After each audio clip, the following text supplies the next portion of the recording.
Karo Penmas Polri Brigjen Polisi Awi Setiono mengatakan status 3 petinggi koalisi aksi menyelamatkan Indonesia atau KAMI yang ditangkap adalah sebagai tersangka. Ketiga orang yang ditangkap Bareskrim Polri itu adalah Syahganda Nainggolan, Anton Permana, dan Jumhur Hidayat. Awi Setiono menyatakan Polri akan segera merilis detail kasus penangkapan terhadap 3 aktivis KAMI tersebut. Atau secara dengan alasan subjektif maupun objektif adalah hak prerogatif dari penyidik, ya. Masalah para tersangka ditahan, ya. Terkait dengan detailnya, dalam waktu dekat nanti akan dilakukan rilis. Tentunya kita hormatin semua apa yang telah dikerjakan oleh penyidik. Kita sama-sama tunggu nanti rilisnya akan kita sampaikan kepada rekan-rekan. 8 orang petinggi koalisi menyelamatkan Indonesia atau KAMI ditangkap oleh tim Siber Mabes Polri dan Polda Sumatera Utara di sejumlah lokasi. 8 petinggi KAMI tersebut ditangkap terkait dugaan provokasi aksi demo tolak RUU Cipta Kerja.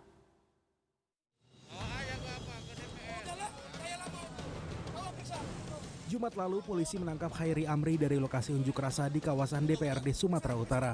Polisi menyebut Khairi ditangkap atas dugaan terlibat unjuk rasa yang berakhir ricuh di DPRD Sumatera Utara. Video penangkapan Khairi Amri juga beredar di sejumlah media daring. Namun keluarga diwakili oleh tim kuasa hukum menyayangkan sangkaan atas Khairi Amri belakangan berubah menjadi pelanggaran atas Undang-Undang Informasi dan Transaksi Elektronik atau ITE. Tidak hanya ketua KAMI Medan, kepolisian juga melakukan penangkapan atas anggota KAMI Syahganda Nainggolan. Syahganda diamankan dari kediamannya di Depok, Jawa Barat Selasa 13 Oktober. Syahganda diduga terlibat tindak pidana pelanggaran Undang-Undang ITE.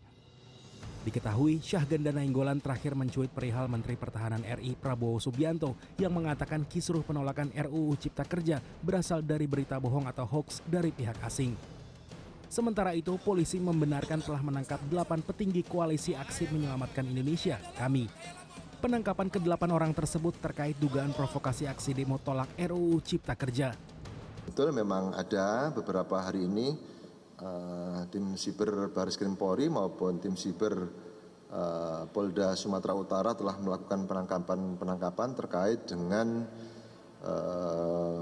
demo Omnibus Law mulai dari tanggal 8 kemarin yang kita sama-sama tahu kejadiannya, dan secara berturut-turut mulai tanggal 9 sampai dengan hari ini tanggal 13 tim telah melakukan beberapa kali penangkapan.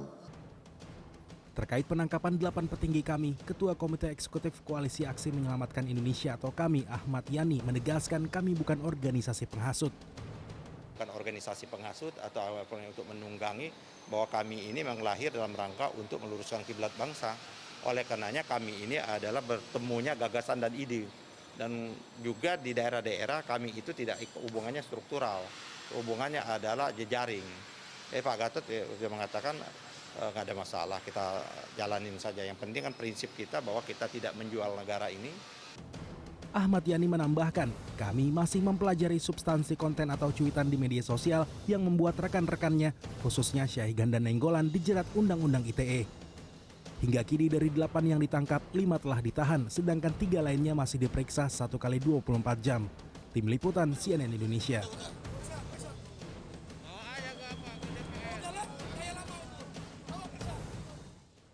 Penangkapan sejumlah pegiat KAMI oleh polisi disoroti oleh banyak pihak. Pemerintah disebut bertindak represif dan membungkam gerakan demonstrasi, sementara pihak kepolisian meyakini pegiat KAMI yang ditangkap diduga kuat melakukan penghasutan dan penyebaran informasi yang berbau sara. Sejauh mana keterlibatan KAMI dalam aksi demonstrasi yang berujung ricuh, atau penangkapan itu hanya bermotif politis saja sebetulnya? Kita akan coba dalami malam hari ini. Saya akan sapa terlebih dahulu narsum saya, ada Bang Ali Mokhtar Ngabalin, tenaga ahli utama kantor staf Presidenan. Bang Ali Mokhtar, selamat malam Bang. Selamat malam Renhat. Assalamualaikum warahmatullahi wabarakatuh. Kita masih menunggu Bang Ngabalin, ada Bang Obedillah Badrun, tim pakar dari KAMI, tapi belum tersambung sampai dengan saat ini. Jadi saya akan mulai dulu dari Bang Ali Mokhtar Ngabalin. Bang Ngabalin, yang jelas penangkapan yang dilakukan oleh polisi terhadap sejumlah aktivis atau pegiat KAMI ini disoroti banyak pihak dan dinilai bahkan sebagian kalangan pemerintah bersikap represif atau menakut-nakuti kelompok masyarakat yang melakukan aksi demonstrasi menolak Undang-Undang Cipta Kerja. Apa jawaban Istana, Bang Ngabalin, terkait dengan hal itu? Ya, dua hal. Hal yang pertama adalah setiap orang yang mengemukakan pendapat di depan publik, dia harus memberikan referensi yang jelas terkait dengan kalau tuduhan itu diarahkan kepada pemerintah, bahwa pemerintah itu represif atau membungkam orang berpendapat, itu pasti tidak saja sesat, tetapi menyesatkan publik di tanah air. Itu satu. Yang kedua, Reinhardt harus mesti paham dan mengerti bahwa di Republik Indonesia ini, Undang-Undang Dasar Negara Republik Indonesia memberikan kewenangan penuh dalam penegakan hukum dan keamanan di tanah air, itu adalah Polri, Kepolisian Negara Republik Indonesia. Dengan begitu maka saya ingin mengatakan bahwa tidak mungkin polisi melakukan satu tindakan yang bertentangan dengan ketentuan hukum dan perundang-undangan. Koridornya jelas. Koridornya jelas dalam ketentuan undang-undang tentang kepolisian negara. Oleh karena itu siapapun yang mengeluarkan pendapat dan pikiran terkait dengan tuduhan-tuduhan yang dialamatkan kepada pemerintah, maka saya ingin mengatakan bahwa ini adalah tuduhan-tuduhan yang murah, sangat murah, menyesatkan publik, membohongi publik, dan ini tidak boleh dalam hal pendidikan, mencerdaskan kehidupan bangsa dan negara.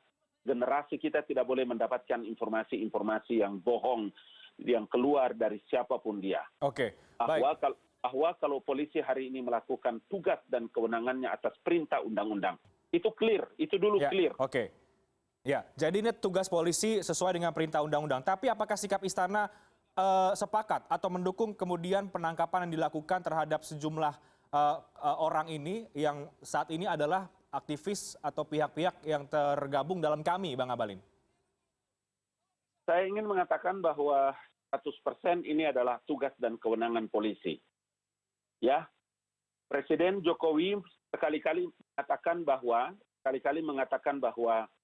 dalam hal demokrasi, dalam hal menghormati hak-hak demokrasi, setiap orang memiliki hak dan kewenangan untuk mengemukakan pendapat. Dia berkumpul dan berserikat berdasarkan pasal 28 Undang-Undang Dasar 1945. Turunannya adalah Undang-Undang Nomor 9 tahun 1998 yang menjelaskan tentang tata cara orang mengemukakan pendapat di depan publik. Bahwa di luar itu terkait dengan konten kemudian dinilai, kan bukan kita yang menilai. Bagi Presiden Jokowi, apa yang tidak dituduhkan kepada Presiden, kepada pemerintah, dibully dengan berbagai macam diksi dan narasinya. Tapi it's okay. Presiden Jokowi selalu mengatakan bahwa ini adalah alam demokrasi, mari kita boleh mengemukakan pikiran pendapat, asal jangan mencaci maki, jangan mencederai, jangan menghujat, jangan mengkafir-kafirkan orang. Di negeri ini tidak boleh ada seperti begitu. Dan itu yang memiliki kewenangan. Hak otoritas tertinggi untuk menilai itu terhadap siapa melakukan pelanggaran atas ketentuan hukum dan perundang-undangan. Termasuk informasi dan transaksi elektronik adalah polisi dalam hal ini. Oke, baik. Bang Ngabalin, tahan di situ. Kami sudah bergabung. Ada Bang Ubedillah Badrun, tim pakar dari kami. Bang Ubedillah, selamat malam, Bang. Apa kabar? Selamat malam, kabar baik, Mas. Baik, Bang Ubedillah Badrun, saya akan langsung konfirmasi kalau melihat hasil rilis dari pihak kepolisian ya. Ini coba kita dengarkan terlebih dahulu deh. Apa kemudian keterangan dari pihak kepolisian terkait dengan penangkapan sejumlah pegiat kami pasca aksi demo soal RUU Cipta Kerja. Yang bersangkutan petinggi organisasi apa, tapi yang jelas adalah peristiwa pidananya. Saya sampaikan tadi bahwasanya nanti akan dirilis secara khusus oleh tim siber. Tapi yang jelas rekan-rekan sudah bisa mencatat garis besarnya bahwa itu tadi memberikan informasi yang membuat rasa kebencian dan permusuhan terhadap individu atau kelompok berdasarkan sara dan penghasutan. Penghasutan tentang apa? Ya tadi penghasutan tentang pelaksanaan demo Omnibus Law yang berakibat anarkis. Di sana memang terkait dengan percakapannya di medsos itu termasuk salah satu menjadi barang bukti. Baik, Bang Ubedillah, benarkah ada kami di balik aksi kericuhan demonstrasi RUU Cipta Kerja kemarin, Bang Ubed? Saya kira cara kita untuk melihat apa yang terjadi di dalam demonstrasi menolak Undang-Undang Omnibus Law Cipta Kerja itu tidak bisa dengan kacamata tunggal bahwa setiap kali yang protes adalah kelompok oposisi dan selalu dikaitkan dengan kami. Karena problemnya kompleks dan yang melakukan kritik itu tidak berwajah tunggal dan tidak dalam satu aliran pemikiran, tidak dalam satu mazhab pemikiran politik. Kan yang kita sangat mudah kok melihatnya. Siapa saja sih yang menolak Undang-Undang Omnibus Law? Misalnya saya sebutkan ormas terbesar, Nahdlatul Ulama, kemudian Muhammadiyah, kemudian bahkan Majelis Ulama Indonesia. Kemudian baru ada kami di situ, kemudian mahasiswa, kemudian dosen-dosen, aliansi akademisi, kemudian kelompok-kelompok civil society yang lain, NGO dan lain-lain. Nah, kalau kemudian semua dikait-kaitkan, maka kesimpulan analisis yang dikemukakan oleh aparat atau elit politik berkuasa, saya kira keliru. Karena yang mendorong untuk melakukan protes, itu yang tadi saya sebutkan, semua banyak kalangan yang kemudian menyatakan protes. Kalau kemudian kami yang dituduh misalnya sebagai aktor dari gerakan 8 Oktober kemarin, saya kira keliru. Bahwa menolak Omnibus Law itu adalah penolakan kolektif dari semua elemen bangsa yang ada di Republik ini, yang merasakan bahwa proses pembentukan undang-undang itu tidak memegang prinsip-prinsip apa yang disebut dengan dalam open government, di antara adalah prinsip partisipasi, prinsip transparansi. Itu kan gagal ditunjukkan oleh DPR dan gagal ditunjukkan oleh pemerintah. Akibatnya kan kemudian menimbulkan penolakan. Ya. Jadi tidak bisa lalu serta-merta dengan mudah mengaitkan dengan kami. Kami itu organisasi komunitas yang baru berdiri. Ya. Lalu kemudian sampai sebesar itu seluruh Indonesia bergerak kok. Meskipun Halo Bang Ubed. Ya. Meskipun nama-nama yang ditangkap ini tercatat sebagai organisasi pengurus ya atau bagian dari kami. Apa tanggapan Anda soal itu? Ya, itu bisa saja tafsirnya menjadi dua. Bisa kebetulan yang terpantau adalah anggota kami. Yang kedua bisa juga ditafsirkan itu sudah by design untuk menjadikan dia sebagai target, ya, orang-orang aktif itu sebagai target. By design oleh siapa, Bang Ubedillah? Di media sosial itu tidak hanya mereka, Mas. Ada yang lebih keras dari mereka di media sosial. Tapi kenapa kemudian teman-teman yang dijadikan sebagai objek atau sasaran? Jadi saya kira mari kita dudukan perkara ini secara objektif, secara rasional, secara saintifik pendekatannya. Jadi bukan dengan pendekatan yang sifatnya politik politik blocking begitu, yang kemudian membuat posisi kami itu sebagai objek sasaran dari kekuasaan. Saya kira dudukan perkaranya secara dalam meja kebenaran lah, meja keadilan, bukan dalam meja kepentingan. By design yang Anda maksud, Bang Ubedillah, by design oleh siapa? Ya oleh siapa yang mentargetkan misalnya Sagan dan Nainggolan akan ditangkap? Siapa yang menargetkan Jumhur Hidayat akan ditangkap? Siapa teman-teman yang lain kemudian jadi ditangkap? Ya tanyakan kepada mereka, apakah itu betul sebagai target sasaran atau memang ada bukti material. Nah, penangkapan itu kan harus ada alat bukti yang menunjukkan tanda-tanda bahwa dia melakukan pelanggaran. Kalau saya cermati sih, ya kita perlu uji itu. Apakah kepolisian sudah cukup bukti untuk menangkap seseorang hanya karena membaca di Twitter misalnya. Oke, oke. Itu kan perlu didiskusikan. Gitu. Iya. Oke. Nah, soal by design ini saya akan tanya ke Bang Ngabalin, tapi usai jeda Bang Ngabalin, silakan direspon. Kami akan segera kembali sesaat lagi.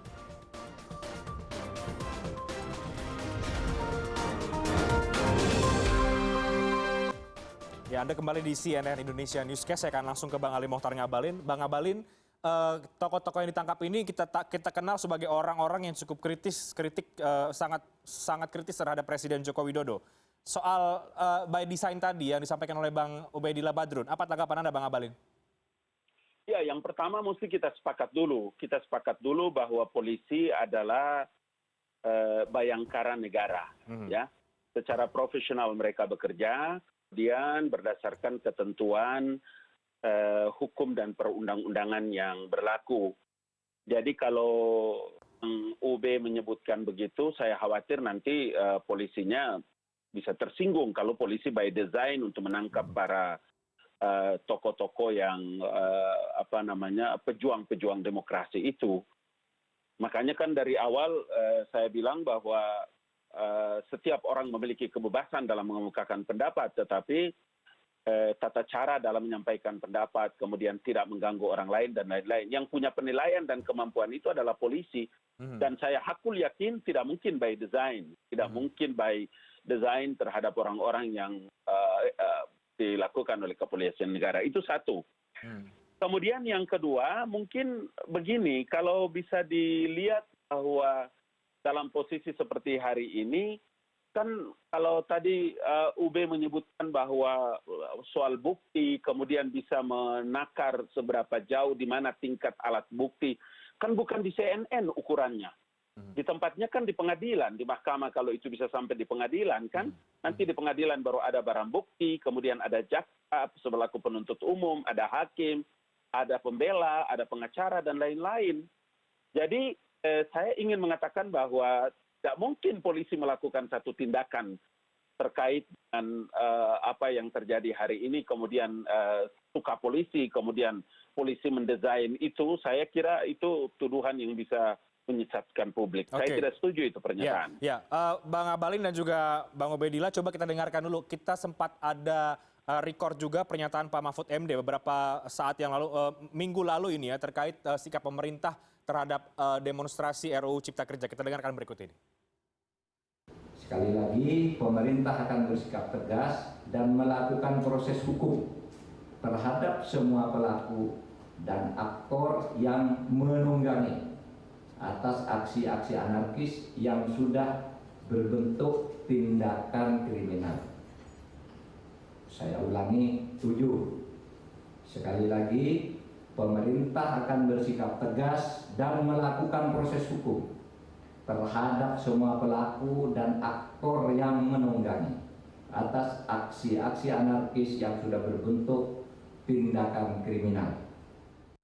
Ya, Bang Ngabalin, 2 kali Pak Menko Polhukam menegaskan pemerintah akan bersikap tegas dan melakukan proses hukum terhadap semua pelaku dan aktor yang menunggangi atas aksi-aksi anarkis yang berbentuk tindakan kriminal. Apakah kemudian yang dimaksud pemerintah juga adalah bagian dari yang ditangkap hari ini?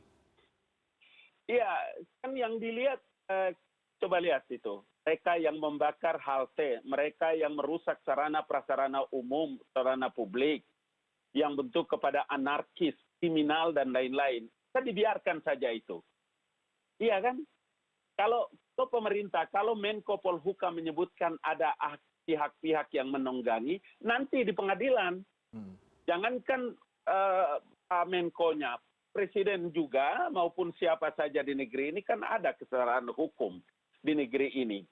Jadi maksud saya adalah di pengadilan, di mahkamah itu tempatnya. Di pengadilanlah orang itu bisa diukur, ditimbang karena ada hakim. Ya toh, setiap orang bisa membela diri karena ada pengacara di sana, ada jaksa penuntut umum. Jadi, tetapi kalau masa sih ada orang yang melakukan anarkis, ada orang yang melakukan kriminal. Sejak kapan pemerintah melarang orang menyampaikan pendapat depan publik? Sejak kapan ada larangan? Sejak kapan ada penangkapan orang? Tidak, kecuali terkait dengan kriminal dan anarkisme. Anda melihat kalau Bang Syahganda Nainggolan dan kawan-kawan kami ini melakukan kriminal juga, Bang Ngabalin? No, saya bukan punya kewenangan di situ. Karena itu pasti punya kewenangan polisi. Dan saya percaya, sebagai warga negara Indonesia dan seluruh rakyat Indonesia mesti percaya dengan polisi Republik Indonesia. Kalau kita nggak percaya dengan polisi sebagai penegak hukum dan penjaga keamanan, ya kira-kira kita mau percaya siapa lagi? Oke, baik. Saya ke Bang Ubedillah. Bang Ubedillah, sebelum ke Anda, kita coba tampilkan apa pernyataan dari pihak kepolisian ya, Pak Awi. Ini terkait dengan demo Omnibus Law yang berakhir anarkis, patut diduga, ini pernyataan dari Pak Awi sendiri, patut diduga mereka-mereka itu tadi memberikan informasi yang menyesatkan, berbau sara dan penghasutan itu. Kalau rekan-rekan ingin membaca WA-nya, ngeri. Nah, ini kita tampilkan grafisnya seperti apa. Jadi abang-abang sekalian mendengarkan saja. Pantas di lapangan terjadi anarki sehingga masyarakat yang mohon maaf tidak paham betul akan tersulut ketika direncanakan sedemikian rupa untuk membawa ini itu untuk melakukan perusakan semua terpapar jelas di WhatsApp. Bang Ubedillah Badrun, apakah di WhatsApp tersebut adalah yang dimaksud adalah ada terjadi pembicaraan di WhatsApp grup-grup di organisasi kami, Bang Ube? Ya, saya kira kami itu komunitas yang kelompok intelektual, para akademisi yang pendekatannya saintifik. Dan kalau melihat data dari kami, maka lihatlah apa yang resmi disampaikan oleh presidium kami, bukan oleh WhatsApp yang beredar tidak menjawab. Jadi mesti melihat secara resmi apa yang disampaikan oleh kami.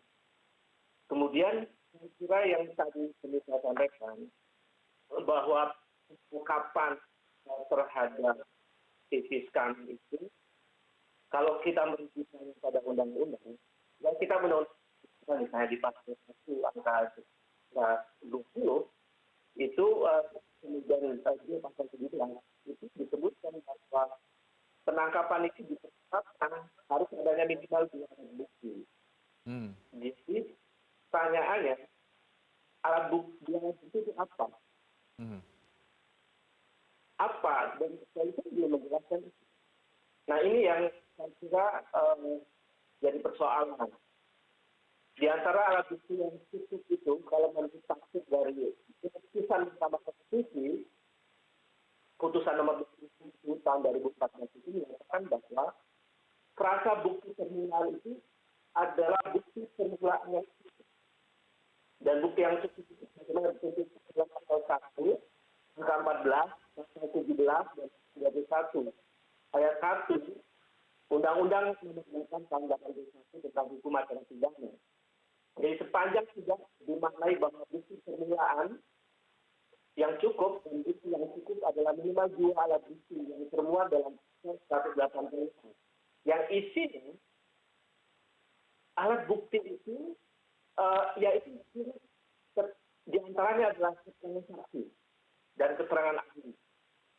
Jadi tidak bisa menangkap sembarangan seseorang lebih dari 24 jam tanpa 2 alat bukti. Ini persoalan serius menurut saya. Kemudian dari situ kita bisa mempertanyakan. Jadi apakah minimal 2 alat bukti itu sudah diperoleh oleh penyidik? Dan perlu diketahui seperindik-nya itu diterbitkan sehari setelah laporan.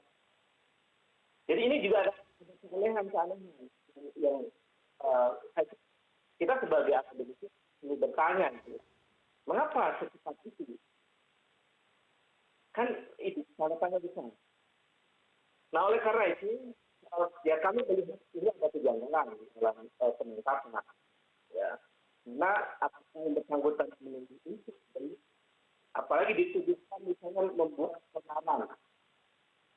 Apa buktinya bahwa itu menimbulkan keonaran, menumbuhkan kebencian, permusuhan, dan lain-lain? Kapan dan di mana? Ini kan pertanyaan yang serius.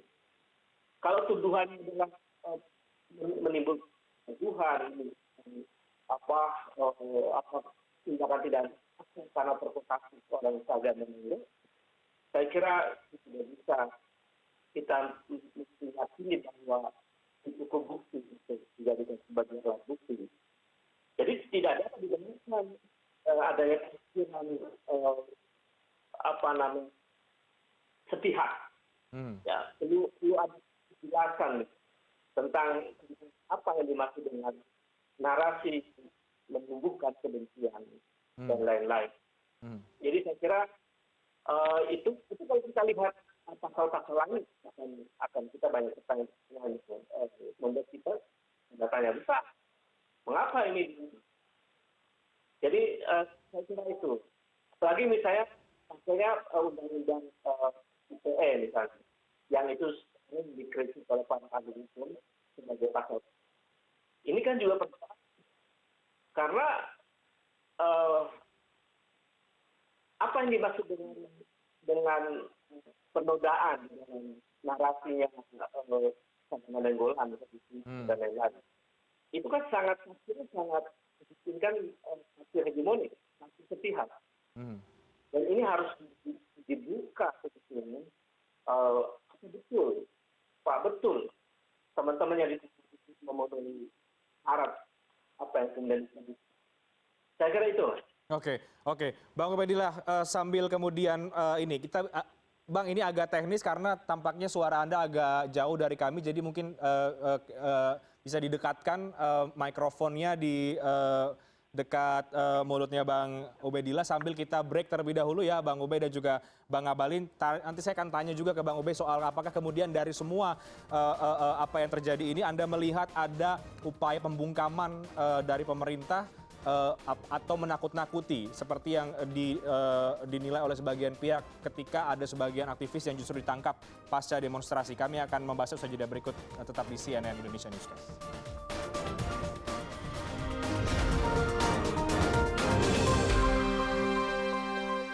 Oke, saya akan kembali ke Bang Ubedillah Badrun. Bang, coba kita cek dulu sekaligus audionya Bang Ubedillah Badrun. Cek dulu, Bang. Oke, nah ini sudah oke nih Bang Ubedillah Badrun. Jadi begini Bang, kalau tadi Anda mempertanyakan soal alat bukti ya, polisi kan sudah sebetulnya menyampaikan ada tangkapan layar percakapan WhatsApp grup di media sosial yang mengarah ke penghasutan sehingga terjadi aksi-aksi anarkis di sana. Kalau Anda mempertanyakan itu, apakah Anda juga kemudian mempertanyakan sebetulnya ada apa di balik ini semuanya, Bang Obe? Gini, itu kan dilihat korelasinya. Apakah betul orang-orang bergerak itu karena hasil, kalau itu sebagai masukan ya, apakah betul orang-orang bergerak itu karena narasinya sebagai menggolan? Berapa orang yang membaca tweetnya sebagai menggolan? Dan apakah betul orang melakukan tindakan kekerasan itu adalah setelah membaca narasinya sebagai menggolan? Itu pertanyaan penting. Oke. Halo? Iya. Kami dengarkan Bang Ubedillah. Ya. Oke. Saya kira itu argumen penting untuk kita bisa bertanya untuk mengatakan apa betul apa yang dilakukan oleh Sagana dan Lagi mendorong melakukan tindakan kekerasan. Nah, itu perlu ditanya yang melakukan tindakan kekerasan, apakah betul setelah mendengar narasinya Sagana? Itu kita tidak bisa memastikan. Oke. Baik, saya ke Bang Ali Mohtar Ngabalin. Bang Ngabalin, ada tanggapan dari Anda, Bang Ngabalin? Kedua, ada ya. Suara saya bisa didengar baik? Bisa Bang Ngabalin, silakan. Oke. Tidak, kalau terkait dengan masalah alat bukti dan kenapa penangkapan dan segala macam itu bukan kewenangan saya dan bukan ranah ruang yang harus saya memberikan tanggapan. Tetapi bahwa saya ingin mengatakan bahwa negara kita ini adalah negara yang menjunjung tinggi azas demokrasi sehingga hal-hal yang terkait dengan bermacam-macam tuduhan kepada pemerintah terkait apakah itu menyangkut dengan masalah pembungkaman dan lain-lain sebagainya, saya kira tidak begitu pada alamat yang harus juga dituduhkan kepada pemerintah termasuk represif dan lain-lain. Karena sekali lagi saya harus menegaskan bahwa kepercayaan dan penghormatan kita kepada institusi negara, kepolisian negara adalah bagian daripada tanggung jawab warga negara. Karena itulah semua yang tadi disampaikan oleh UB, saya kira itu menjadi nanti tempatnya bukan di sini. Tempatnya bukan di CNN, bukan di Reinhardt, bukan di saya, bukan di publik. Tapi tempatnya ada di pengadilan. Oke, baik Bang Abalin, tapi banyak yang akhirnya menduga, banyak yang akhirnya menilai bahwa kok ini di era pemerintahan Presiden Joko Widodo begitu mudah penangkapan-penangkapan terjadi pasca aksi demonstrasi misalnya atas nama Undang-Undang ITE. Ini kan kemudian dianggap pasal karet, Bang Abalin. Ya bukan di pemerintahnya, undang-undangnya. Undang-undang kan kita sudah sepakat, undang-undang itu menjadi satu keputusan. Undang-undang itu bukan dibuat di pinggir jalan, undang-undang itu bukan dibuat di tempat-tempat mana, bukan. Undang-undang itu adalah produk politik negara, ada di Dewan Perwakilan Rakyat Republik Indonesia. Makanya ketika orang bicara tentang penolakan Undang-Undang Omnibus Law dan lain-lain sebagainya, iya, bisa Anda lakukan itu pada waktu dia berada dalam rancangan undang-undang. Apalagi seperti ITE. Kenapa justru tuduhannya kepada pemerintah, kepada pemangku kuasa negara? Saya kira sesuatu yang keliru, dan ini tidak memberikan pembelajaran kepada publik, kepada masyarakat. Saya kira begitu. Itu sebabnya maka setiap orang memiliki hak dan kewenangan, memiliki kebebasan untuk bisa berpendapat, berkumpul dan berserikat, menyampaikan lisan dan tulisan, tetapi tata caranya ada. Dan karena itulah negara ini menyediakan apa yang disebut dengan Polri. Polisi sebagai institusi negara yang mengawal jalannya. Makanya dia disebut sebagai penegak hukum. Kenapa kita tidak percaya dengan polisi? Bahwa ada nanti proses pengadilan, monggo. Tempatnya di sana, silakan aja. Oke. Tidak dengan pemerintah. Gitu. Baik. Bang Obe, bisa mendengar Bang Obe? Bisa. Ya, silakan tanggapi Bang Obedillah. Saya kira pemerintah di Indonesia ini bukan menganut murni kreativitas. Ya, kalau kreativitas murni kan extension of power. Tapi konsep negara kita ini lebih kepada pembagian kekuasaan, di mana hal yang sifatnya bukan pekerjaan itu juga dikerjakan. Ini unik di Indonesia. Oleh karena itu di Indonesia ada namanya Menko Polhukam, ya, yang juga Menko Polhukam, ya, di situ kita bisa melihat ada Menteri Hukum, ya, dan HAM. Kalau kemudian area yudikatif itu dipisah oleh kekuasaan, nggak perlu ada Menteri Hukum.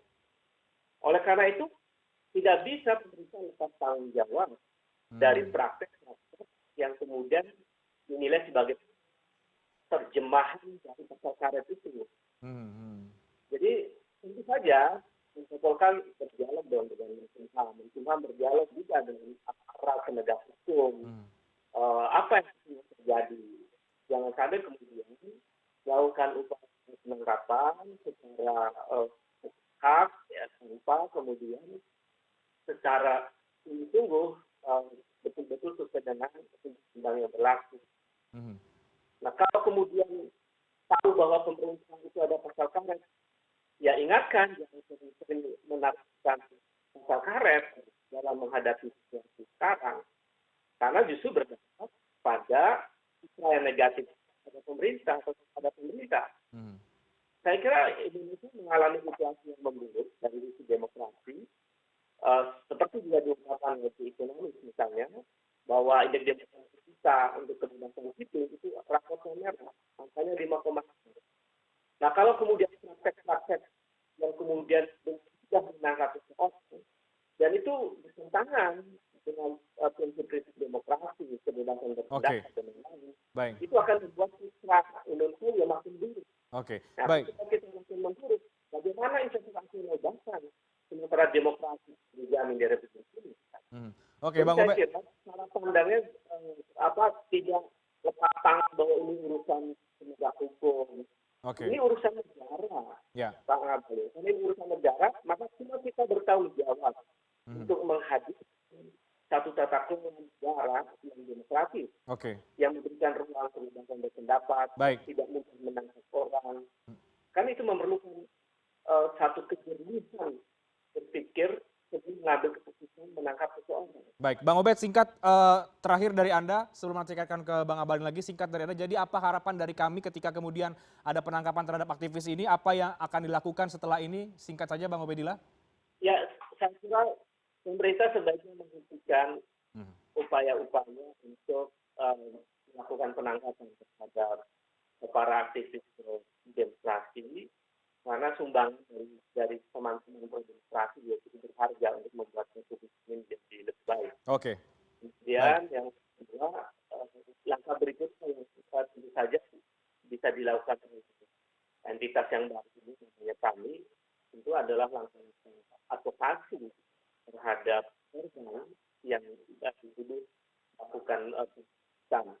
Karena menurut analisis saya sebagai akademisi juga, ini untuk membuktikan bahwa orang-orang kekerasan merusak fasilitas hal itu atas perintahnya Saddam Hussein, tidak ada buktinya, tidak ada korelasi.